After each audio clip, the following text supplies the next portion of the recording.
The pawn shop guy slid a printed receipt across the counter and asked if I wanted cash or a check, and my stomach turned because my mother's name was on the intake line. I told him that was impossible because my mom had been dead for 11 months and the jewelry in that receipt was supposed to be locked in my apartment safe.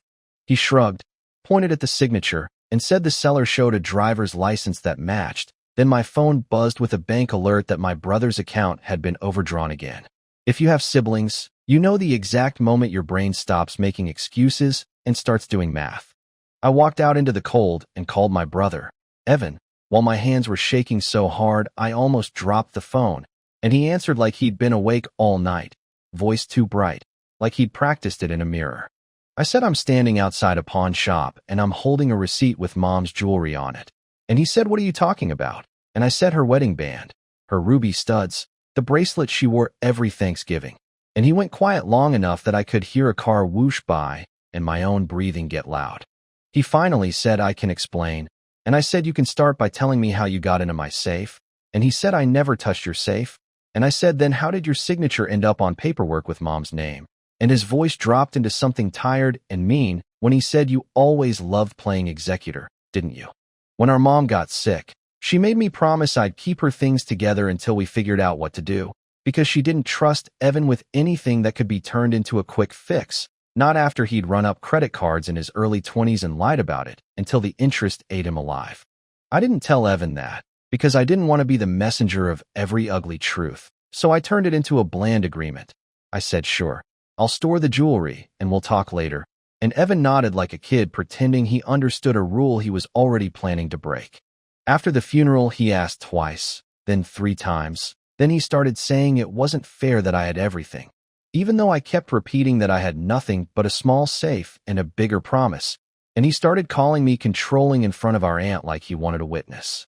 I drove straight to Evan's apartment in Jersey City because anger has its own fuel and I didn't want to waste it by cooling down. The building had that new construction smell that always feels like it's hiding bad wiring, and his door was cracked open even though he always locked it because he said the city made him nervous. I pushed it wider and saw his laptop open on the couch with a crypto exchange dashboard frozen on the screen, red numbers everywhere like a bruise, and a pile of envelopes on the coffee table, one stamped final notice. Evan stepped out from his kitchen holding a can of energy drink like it was part of his outfit, and he smiled like I'd come over to watch a game. I held up the receipt and asked him to look at it. And he didn't take it at first. He just stared at the pawn shop logo like it was a joke he was waiting to get. I said, "Tell me you didn't." And he said, "Lower your voice." And I said, "Tell me you didn't sell mom's jewelry." And he said, "I didn't sell her jewelry." And I said, "That receipt has the ring on it." And he finally snatched it and read it like he was searching for a technicality. He put it down carefully, too carefully, then said I was going to buy it back before you ever knew. I said, "You already failed at the part where I never knew." And he said, "You don't understand what happened." And I said, "I understand theft. Evan, I understand breaking into my safe." And he said, "I never broke into your safe." Then he pointed at me and said, "You gave me the combination last year when you asked me to grab mom's documents and you were out of town." I felt the heat crawl up my neck because he was right. In a narrow, infuriating way, I had given him the combination once, on speakerphone, because I trusted that he could handle paper without turning it into money. I said that was for documents, and he said the safe is the safe, and I said you took things you knew were not yours to touch, and he said it was half mine, and I said Mom didn't leave a will because she thought we'd act like adults, and he laughed once, sharp, and said, "Well, that was stupid of her." I stepped closer and my throat went dry and I could taste metal, and I said, "How much did you get?" And he said, "Not enough." And I said, "How much did you lose?" And he didn't answer. He looked past me at the window like he could climb out of the conversation. I said, "Evan, tell me a number." And he said, "I don't know." And I said, "You don't know? Or you don't want to say?" And he slammed the can down on the counter so hard it rattled. Then he said, "I lost $112,000 in 3 weeks. Okay." And there it was, a number so big it made the room feel smaller. He started talking fast, like if he filled the air I'd run out of room to argue. And he said it wasn't gambling, it was investing. He said everyone was doing it. He said he was up at first. He said it was supposed to be a bounce. He said he had leverage and it was fine until it wasn't. And he said he'd been trying to fix it without bothering me because I always judge him. I said, "You didn't bother me. You robbed Mom." And his face twitched And he said, don't say it like that. And I said, what word do you prefer? And he said I did what I had to do. The mini scream in my chest didn't come out as sound.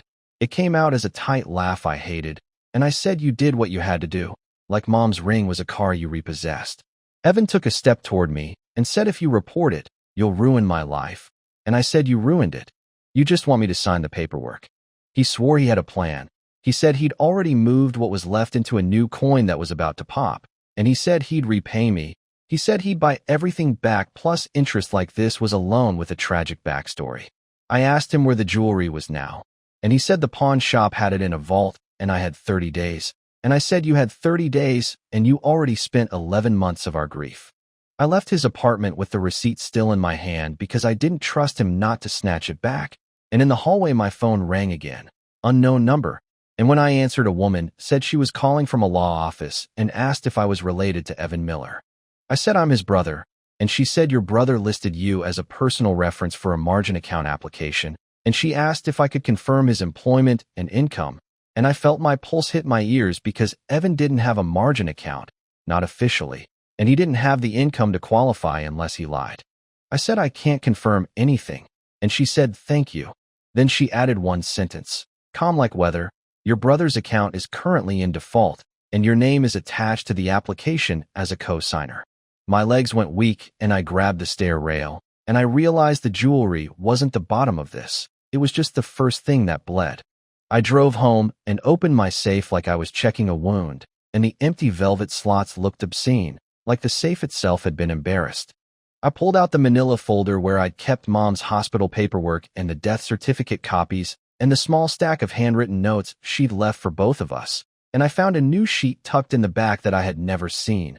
A printed form with my name typed on it, signature line filled with something that looked like mine if you squinted, and the words joint account authorization sitting there like a dare. I sat on my couch with my shoes still on and stared until my eyes watered. Then I called my bank and asked if I had opened anything with my brother in the last year, and the rep put me on hold long enough for the hold music to start drilling into my skull. While I waited, I scrolled through my messages with Evan and looked for the day I'd given him the safe combination, and I found it. A text from me saying 2764, don't touch the jewelry, grab the blue folder, and a thumbs up from him. That thumbs up felt like a crime scene photo now. The bank rep came back and said I had a checking account with only my name, and a credit card I'd had since college, and nothing else, and she asked if I wanted to place a fraud alert, and I said yes. Then my voice cracked on the word, and I hated that the crack existed. I tried calling Evan again, and he didn't answer. Then I called our aunt, Linda, because she was the one who handled Dad's estate years ago, and she knew how to sound calm when everything was not. She listened without interrupting while I told her about the pawn shop, the crypto losses, and the call about a co-signer. And when I finished, she exhaled slowly and said, I need you to breathe, and I need you to email me whatever you found, because your brother has been calling me too. I asked what he told her, and she said he said you were withholding family assets and he was going to sue you. And I felt my jaw lock, because Evan was building a story where I was the villain and he was the desperate hero. That evening, I went back to the pawn shop with my aunt on speakerphone and asked the manager to hold the items, because I needed time to sort out ownership and possible theft. The manager's tone changed, polite but wary, and he said he couldn't refuse a legal sale without a police report or court order. And he said if the seller was authorized, then it was done, and he said I could buy the items back at a marked up price, which made me want to ask if grief also had a markup. I asked if I could see the seller's ID copy, and he said privacy laws, and I said the jewelry belonged to my deceased mother, and he said then bring paperwork, and I said I have her death certificate, and he said bring it, and he sounded like he'd heard every sad story in the city and had learned to treat them all like noise. The next obstacle showed up in the form of a police desk officer who looked like he'd worked 10 hours already and had 2 more to go. I told him my brother sold my late mother's jewelry, and I said I had proof, and he said is there a will, and I said no. And he said then it's a civil dispute unless you can prove theft from your property, and I said it was stolen from my safe, and he asked if I could prove my brother didn't have permission. That question hit like a punch because technically I had given him access once, and permission is where family crimes hide. I said he took items beyond the scope of permission, and the officer nodded like he understood the concept, but didn't have room for it in policy, and he suggested I file a report anyway, so I could show the pawn shop something official. When I got home, Evan finally called. His voice was flat now, stripped of charm, and he said, "I heard you went to the cops," and I said I filed a report, and he said, "You're really doing this?" And I said, "You forged my signature." "Evan, I found the form." And he said, "What form?" And I said, "Don't play stupid." And he said, "I never forged anything." Then he paused, and in that pause I could hear him calculate whether denial still had value. He said, "Maybe I signed something for you when you were busy." And I said, "That's forging." And he said, "No, it's helping." And I said, "You dragged my name into your margin mess." And he said, "I didn't drag you. I put you down as a reference." And I said, "They told me co-signer." And he said, "They always say stuff like that." And I said, "You sound like you're reading from a forum post." I told him we needed to meet with a lawyer, and he said, "No lawyers." And I said, "Then you need to tell me everything." And he said, "I already did." And I said, "You told me you lost $112,000. You did not tell me how you lost it, who you owe, and why my name is on anything." He snapped and said, "You always make it about you." And I said, "You made it about me when you wrote my name on your debt." He said, "If you keep pushing, you'll force me to do things you won't like." And I said, "Like what?" And he said, "Like expose what mom really wanted." And I felt cold because our mother had never been cryptic. She'd been blunt, and Evan was acting like he had a hidden letter that would change the rules.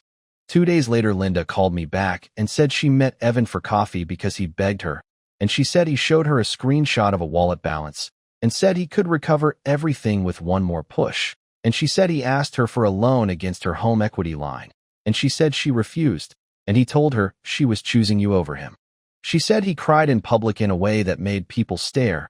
Then he wiped his face and his eyes went hard, and he said, "I'll get what's mine one way or another." And she told me she didn't like the way he said it. Linda also told me something that made my skin prickle. She said Evan mentioned a storage unit, and when she asked why, he said Mom told him about it, and he said you were hiding it. I didn't know about a storage unit. I tore through Mom's old paperwork that night, and I found a faded receipt from a self-storage place in Newark dated 3 years back, paid in cash, unit number handwritten in the corner. I stared at it until my mouth went dry again, and I realized Evan wasn't just selling what I had. He was hunting for what I didn't even know existed, and if there was more, he would take it too. I didn't want an ally. I wanted my brother to stop, but wanting doesn't count as a plan. So I called the one person Mom had trusted to tell her the truth when she didn't want to hear it, her friend Marissa, who used to work in estate administration before she moved into compliance at a fintech company. Marissa answered like she'd been expecting my call for months, and when I told her what happened, she didn't gasp or soften her voice. She said, "Okay, listen carefully. You need to separate grief from liability, and you need to document everything right now." She asked for the pawn shop receipt, the suspicious form, the law office number, and the storage unit info. And she said, "I can't be your attorney, but I can tell you how this usually ends if you keep trying to reason with someone who is in deep and embarrassed." Marissa met me the next morning at a diner off Route 1, and she brought a small notebook and a calm that made my own panic feel childish. She said, "First, you get a copy of that police report number and you take it to the pawn shop, and you ask them to place a hold pending investigation, because most shops don't want stolen goods on their books if there's even a chance it becomes a problem." She said, "Second, you freeze your credit and pull your reports today, not tomorrow." And she said, "Third, you do not confront your brother alone again, because he's already crossing lines, and people like that don't stop at the line you can see." When I mentioned the storage unit receipt, Marissa's eyes narrowed, and she said, "Your mom probably stashed something there to keep it out of your brother's reach." And she said the fact that he knows about it means he either found the receipt or he found something else. I asked how he could find it if it was in my safe folder, and she said, "You already answered your own question when you told me he had the safe code once." Then she leaned in and said, "I'm going to ask you something, and I need you to answer like you're giving a statement, not like you're protecting him." And she asked if Evan ever had access to your email, your phone, or your banking apps, even briefly. I said no. Then I paused, because last spring he'd borrowed my laptop at our aunt's house to print something, and I'd stepped outside to take a call, and I'd come back to him closing the lid like he'd just finished something. Marissa nodded like she'd been waiting for that crack, and she said, "Okay, then we assume he has more than jewelry. We assume he has identifiers." We went to the storage facility together because I didn't want to walk into another trap alone, and the office clerk asked for the account holder name. I said my mom's name, and the clerk asked for ID, and I handed over my driver's license and a copy of Mom's death certificate. And the clerk's face softened for half a second, Then she said we can't release the unit without proof of executor authority or a court document. Marissa stepped in and said, we're not asking you to release anything. We're informing you there is potential fraud and theft, and we're requesting you flag the account for unauthorized access and preserve any footage of the unit area for the last 60 days. The clerk's posture changed, and she said she'd get the manager. The manager was careful, and he said he could not discuss account details, but he could accept a written request for preservation. And he said if someone had accessed the unit recently, there would be a log and footage, and he said he'd cooperate with law enforcement. I felt a small surge of relief until he added that the account had been converted to electronic billing 6 months ago, and the payment method on file had been updated. Marissa looked at me, and I understood without words that Evan had already been there, not just once, but in a planned way.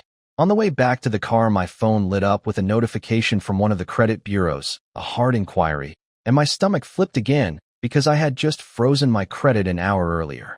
Marissa said read it, and I read the lender name out loud, a fintech lender that offered personal loans fast, and the inquiry timestamp was 30 minutes ago. Marissa swore under her breath and said he's trying to beat your freeze, and she told me to call the bureau immediately to confirm the lock, because sometimes there is a lag, and lag is all a desperate person needs. We were still in the parking lot when Evan texted me, and it was one sentence that made my hands go numb. He said, stop digging, or I will post Mom's note. I called him, and he answered on the first ring like he'd been waiting for the moment to have leverage. I asked what note, and he said the note you don't want people to see, and I said, Evan, don't do this. And he said you started it when you called the cops. I said you stole from me. You stole from Mom. And he said I didn't steal from Mom. I used what she left, and I said she didn't leave it to you. And he said you don't know what she said to me. I asked him if he'd been to the storage unit, and he laughed and said you're late. I asked what he took, and he said nothing you care about. Then he said actually you'll care when you realize what you're about to lose. Marissa took the phone from my shaking hand, not aggressively, just firmly, and she said, Evan, this is Marissa, and there was a beat of silence. Then Evan said, oh, so you found a babysitter. Marissa said, I'm not here to fight you. I'm here to tell you that the next step is not between you and your brother. It's between you and the law. And she said if you're in a debt spiral, there are legal options that do not include fraud. Evan's voice went sharp, and he said, you don't know anything. And Marissa said, I know enough to know that using your dead mother's identity on paperwork is a felony in most places, and I know enough to know you're not sleeping because you're scared, not because you're excited about profit. Evan snapped back that he never used Mom's identity, and Marissa said, then why is her name on the pawn receipt? And he went quiet again. Then he said, I'm done talking, and he hung up. We sat in my car, and Marissa stared out the windshield, and she said, I need to tell you something that may make you angry at your mother. And I said, don't. And she said, no. Listen, your mom asked me last year what would happen if one child ruined the other child's credit, and she asked me how to protect you if Evan ever did something desperate.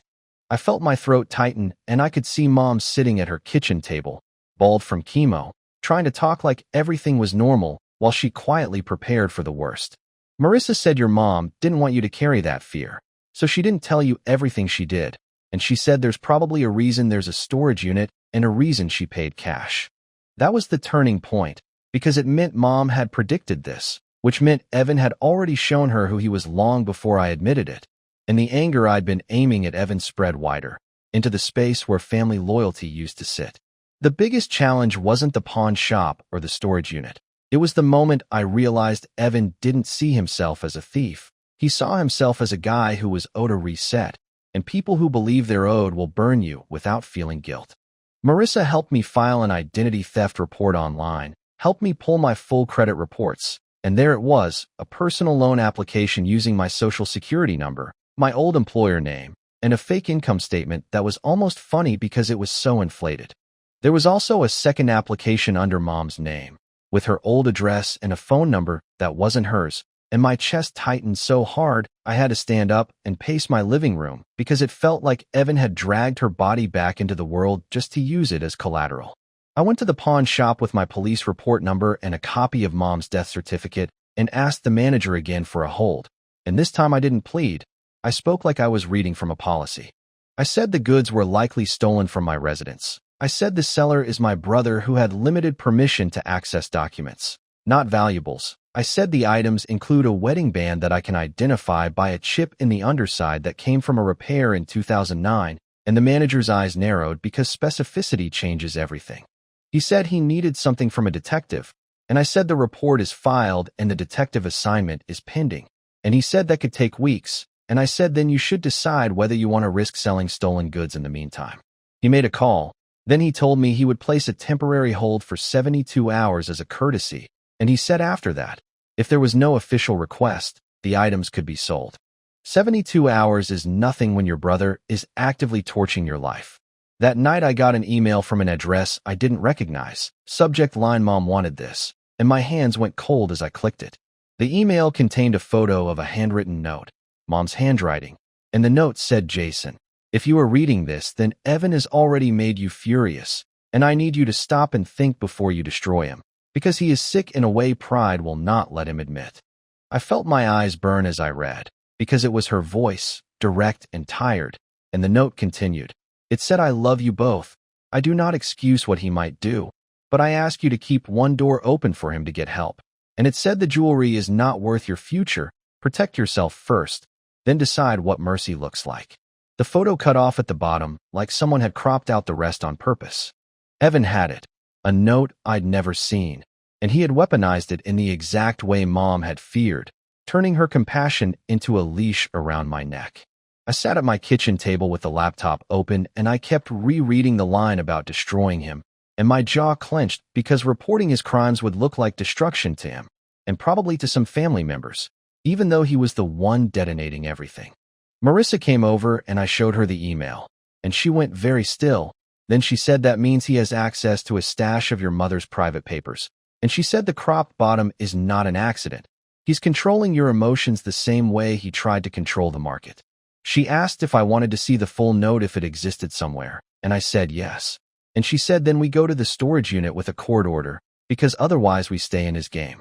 Getting a court order felt like admitting my family was broken in public, but my name was already attached to his mess, so privacy was a luxury I couldn't afford.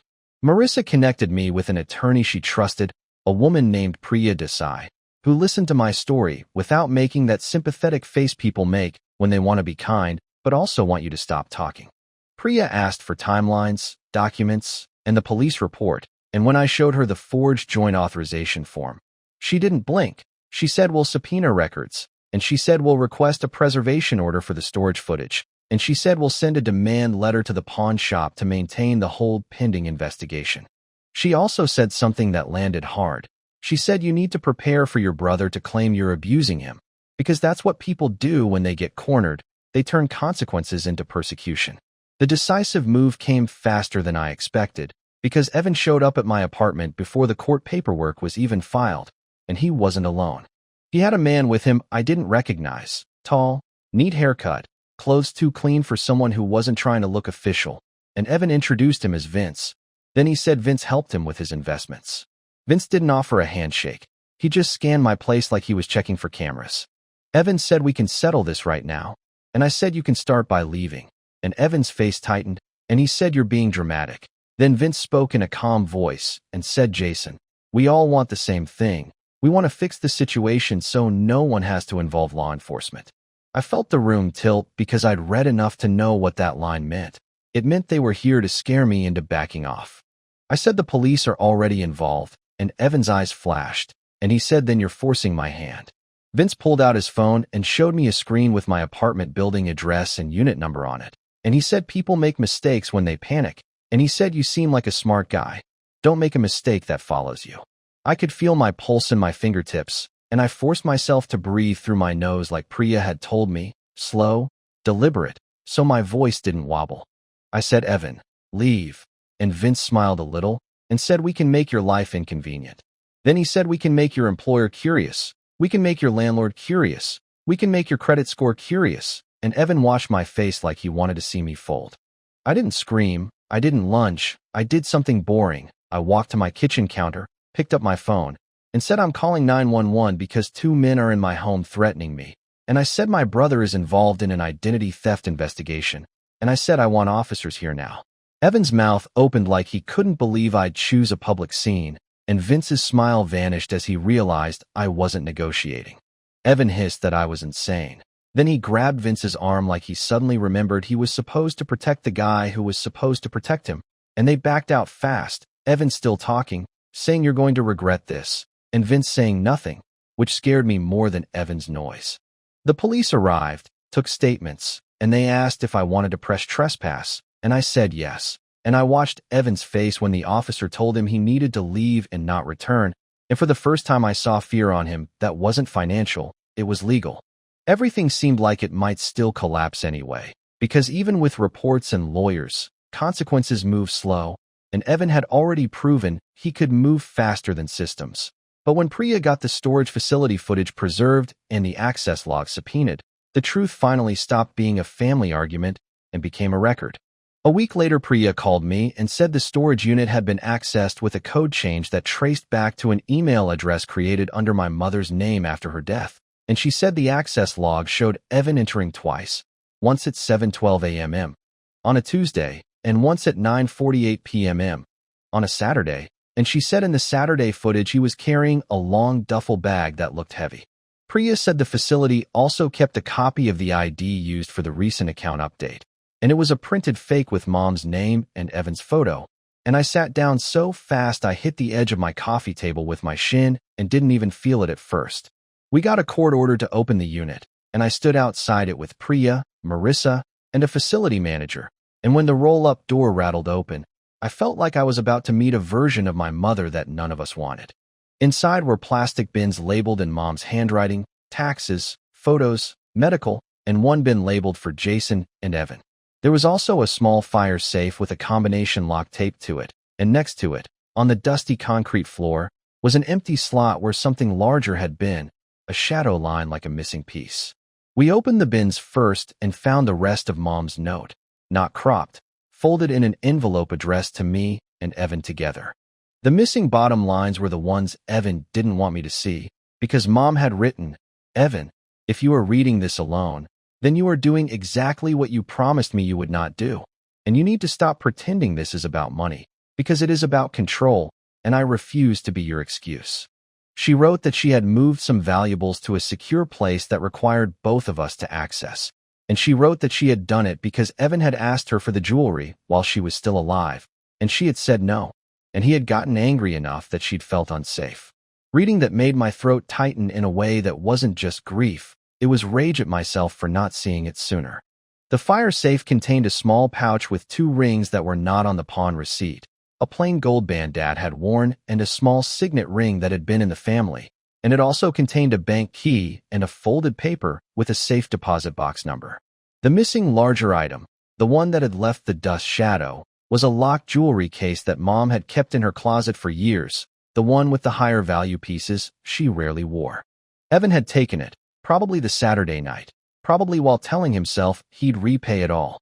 Priya asked if I wanted to file an updated report immediately, and I said yes. But my voice came out rough, and Marissa put a hand on my shoulder, not to comfort me like a child, but to keep me steady like a person who might tip over. We left with the bins and the fire safe, and Priya arranged for the safe deposit box to be frozen pending probate, and the next day Evan was served with a civil suit and a criminal investigation notice tied to identity theft and forgery. Evan didn't call me for 2 days. Then he showed up at Aunt Linda's house while I was there, and he looked smaller than I remembered, like stress had finally eaten through the swagger. He didn't bring Vince this time. He walked in, and his eyes darted to the table where Mom's note lay, the full one, and when he saw the line about her feeling unsafe, his face changed, not into remorse, but into something like humiliation.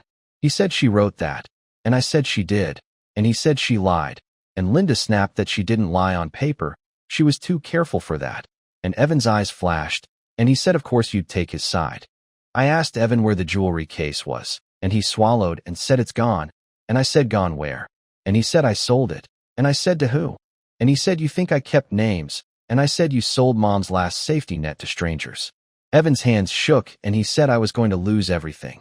And I said you already did, you just dragged us with you. He started to cry, real tears, not the public performance Linda described, and for a second my chest softened, because he looked like a person drowning, not a villain. And then he wiped his face and said, "You could have helped me. You had money. You could have paid it off, and we could have rebuilt." And the softness turned to stone because that was the center of him, the belief that my life was his cushion. Linda told him to leave, and he refused, and Priya's earlier warning echoed in my head. So I didn't argue. I stood up and said, "I'm recording this conversation for my own safety." And I said, "Evan, do not contact me except through counsel." Evan stared at me like I'd slapped him. Then he laughed, bitter, and said, "You really became Mom's favorite, didn't you?" And Linda told him to get out again, louder this time. And he finally did, shoulder checking the doorframe like he wanted something to break on the way out. The pawn shop called 2 weeks later and said detectives had contacted them, and the hold was extended, and Priya arranged a buyback while the case moved. Because waiting for the legal system to return sentimental items is how families lose them forever. I paid the inflated price with my own money and felt sick doing it. But when I held Mom's ring again, I noticed the tiny chip under the band, the one I'd told the manager about, and my hands steadied in a way they hadn't in months. The victory wasn't clean. It wasn't satisfying the way people imagine justice, because the ring cost me more than it should have, and the bracelet came back with a new scratch near the clasp, like even metal can be scarred by being passed through the wrong hands. Evan's criminal case moved forward, and he took a deal that included restitution and counseling requirements. And people in the family split into camps the way families always do when someone finally says a quiet thing out loud. Some said I should have kept it private. Some said Evan was sick and I should have protected him. And I kept thinking about Mom's note saying protect yourself first, then decide what mercy looks like, because mercy without boundaries is just permission. Evan sent one final email through his lawyer, a short apology that read like it had been edited by someone who charged by the hour, and at the bottom, in a line that felt like it came from him, he wrote, "I still think you could have saved me." And I stared at that sentence for a long time, because it was the same trap in new clothes. Now the jewelry sits in my safe again, and the safe has a new code that Evan will never know. And the weird part is I don't feel triumphant. I feel alert, like my body learned a lesson my brain didn't want. I still miss my mother every day. And sometimes I wonder if she knew that protecting me would also mean losing her other son to consequences, and whether she would have changed anything if she could. I keep one door open the way she asked, but it is not the door to my finances or my identity. It is the door to a conversation someday, where Evan shows up without excuses in his mouth, and I do not know if that day is real or if it is just another story he tells himself to avoid owning what he did.